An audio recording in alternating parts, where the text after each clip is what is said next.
impatient de pouvoir parler de ce char-là. Mais c'est d'abord Nivine qui va nous le présenter. Nivine, c'est la star des chars, manifestement. C'est un char russe, je précise. Exactement, c'est un char de combat nouvelle génération qui est présenté par les Russes comme le char le plus puissant du monde, le char du futur. Il est équipé notamment d'un canon principal de 125 mm, d'un canon secondaire, d'une mitraillette. Il est capable d'atteindre une cible située de 4 à 5 km, mais sa particularité, ce qui en fait une arme redoutable, c'est sa tourelle inhabitée et téléportée. Tout l'équipage est ainsi protégé puisqu'il est dans un châssis surblindé. Les Russes ont également ajouté une couche de protection supplémentaire, notamment sur ses côtés, pour éviter évidemment les munitions anti-char. Alors jusqu'à présent, ce T-14 Armata, on l'avait vu notamment à l'entraînement, on l'avait vu lors de défilés militaires, mais jamais sur le terrain. Pourquoi ? Parce qu'il coûte très cher, il est très complexe à produire. Les Russes ont besoin de composants pour le fabriquer. On le sait, c'est très compliqué de se fournir en composants. Résultat, les usines russes, elles s'étaient principalement attelées à construire des chars un peu moins sophistiqués que celui-ci. Mais le renseignement britannique nous apprend aujourd'hui que 2 de ces chars Armata ont été repérés au camp d'entraînement de Kouminska dans le sud de la Russie. Et ce camp, il est généralement utilisé comme site de pré-déploiement en Ukraine. Alors les Russes, eux, ils affirment même que ces chars, ils sont bel et bien arrivés en Ukraine. Ils sont bel et bien déjà utilisés. Les troupes russes ont commencé à utiliser les nouveaux chars Armata pour attaquer les positions ukrainiennes, mais ils n'ont pas encore participé à des opérations d'assaut direct. C'est l'agence russe RIA Novosti qui nous l'apprend aujourd'hui. Alors, étant donné sa portée de 5 km minimum, s'il est effectivement déjà arrivé en Ukraine, il ne doit pas être très loin finalement de la ligne de front. Pour l'heure, on ne l'a toujours pas vu sur le terrain, seulement des rumeurs. Est-il bel ou bien arrivé ? Impossible de le dire. Merci beaucoup, Nivine. Alors, je vous vois les uns les autres piaffer. Mathieu Anquet, ce char-là, non mais on l'a pas vu sur la ligne. Ceci dit, les nôtres non plus encore. On les a pas encore vus au combat. Ça viendra. Ceci dit, d'après ce que nous disent les Britanniques, la chaîne de production, elle n'est pas encore lancée. Ils doivent avoir peut-être une petite quinzaine de chars déjà construits, dont les prototypes. Oui. Et puis, il n'est pas très sûr, en fait, ce char. Il n'est pas très au point, en fait. Ce qu'il faut savoir, c'est que l'Armata, pour l'instant, il n'est qu'au stade de pré-prototype, enfin de prototype et de pré-série, et il n'a été construit que un petit peu comme une voiture de luxe, si vous voulez. Il n'y a pas de chaîne d'assemblage encore. Les hangars sont construits, mais ne sont pas dotés des machines-outils, notamment en raison des sanctions occidentales.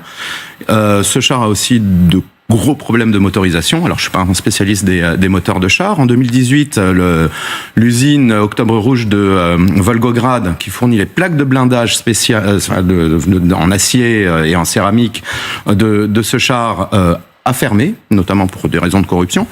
Donc, on est pas du tout sur un char qui est sur les lignes de production. Et on est sur un char qui quand même... Alors un char, ça peut tomber en panne, on est d'accord. J'entendais ce matin, je sais plus, je crois que c'était le général Perruche qui disait... c'était Jean de Glignasti qui a été pilote de char et qui disait avant un défilé du 14 juillet, j'ai 2 chars sur 3 qui sont tombés en rade. C'est horrible pour un militaire. Regardez cette image de l'Armata, défilé 2015... du 9 mai, donc à Moscou. Le char doit défiler et patatras. Qu'est-ce qui se passe ? Vous allez voir. En fait, il tombe en panne et le char, on envoie un autre char pour essayer de le treuiller, de le tracter. Ça fonctionne pas. Enfin, c'est une catastrophe. Regardez, il va essayer de le faire avancer, impossible. Enfin voilà. On est en 2015, c'était il y a longtemps. Enfin, malgré tout, ça fait un peu désordre. En 7 ans, quand même, ils ont pu. Oui. Non, moi je crois il faut pas se faire d'illusions. Aucun matériel n'est fiable à 100% de toute façon. Maintenant, effectivement, si c'est une panne de 2015 et nous sommes en 2023, si les chars de ce type-là ne sont pas sortis, c'est qu'il y a un problème quelque part. C'est ça. C'est-à-dire qu'en 2023, c'était un prototype bien a priori, et si on le faisait défiler, c'est qu'il était quand même un peu avancé. Depuis, il est toujours pas produit en série, il y a un souci. Non ? Oui, il y a un souci, mais on est peut-être dans une présentation psychologique de la réponse aux chars occidentaux qui arrivent sur le théâtre ukrainien. Parce que le T-14, on en parle depuis longtemps, hein, même depuis le début de la guerre. Hein. Même je crois que les Ukrainiens nous disent qu'ils en avaient pris, c'était en Paris 2, c'est la rumeur qui courait. C'est celui-là, c'est vrai qu'il est très impressionnant. Donc finalement, mais il faut pas se faire d'illusions. Les Britanniques, pardon, ils disent exactement ce que vous dites. Ils disent, déjà, ça serait risqué pour les Russes de l'engager parce qu'il n'est pas au point. Et ils disent, ça serait plus à des fins de propagande. Voilà, en réponse à la livraison. Je n'avais pas lu, je ne savais pas. Ça prouve que finalement, vous pourriez être britannique. Je pourrais être britannique. Oh, surtout pas, m'a fait bon. Non, j'ai l'histoire derrière moi, c'est pas possible. C'est pas possible. Non, mais c'est vrai que le char, là, on est dans la présentation psychologique de la réponse au char occidental. Oui, mais psychologique pour qui, pardon? Alors, je veux bien. Alors, pour les Russes d'abord. Les Russes, oui, c'est ça. Et aussi indirectement, peut-être aussi pour des gens comme nous, en disant ils ont un super char qui arrive, super moderne, qui tire à 4 ou 5 km. Le problème, c'est qu'on démontre aussi qu'il tombe en panne. C'est-à-dire que très vite, on a compris que c'était pas fiable. Donc, il a une grande faiblesse, c'est sa tourelle, puisque, comme c'était indiqué, elle n'est pas habitée, donc elle est beaucoup moins blindée. Et c'est là où il y a tous les capteurs qui permettent à l'équipage de voir ce qui se passe dehors.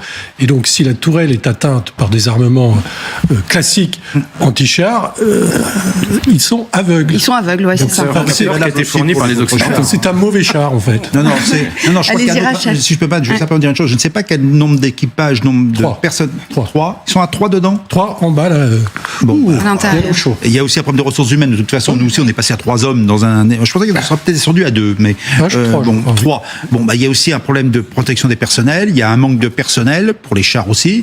Et puis c'est vrai que la tourelle interopérée, permet effectivement d'être un petit peu à l'abri. Et bon, maintenant on voit comme un char assez impressionnant. Ça met les hommes à l'abri, mais effectivement, ça rend un char aveugle potentiellement. Oui, et n'oublions pas non plus qu'aujourd'hui les obus occidentaux en particulier, avec les obus bonus d'artillerie, ont pour objectif de taper les chars par le haut, parce que ça c'est l'endroit le plus faible, et non pas sur les côtés ni devant. Enfin, moins sur le devant et un peu sur les côtés. Oui, donc bon. Ce que je trouve intéressant, c'est d'avoir ces informations-là, alors même que le défilé du 9 est annulé. Puis que finalement... La place rouge est fermée pendant 10 jours. Hein. Exactement. Et puis qu'il y avait cette volonté de faire tout via la communication, via Internet, et de nous informer des nouveaux chars, et que l'Occident puisse s'interroger. Donc je partage la dimension émotionnelle et psychologique de la divulgation d'informations par rapport à ce matériel. C'est intéressant, hein. Évidemment, c'est effectivement très intéressant.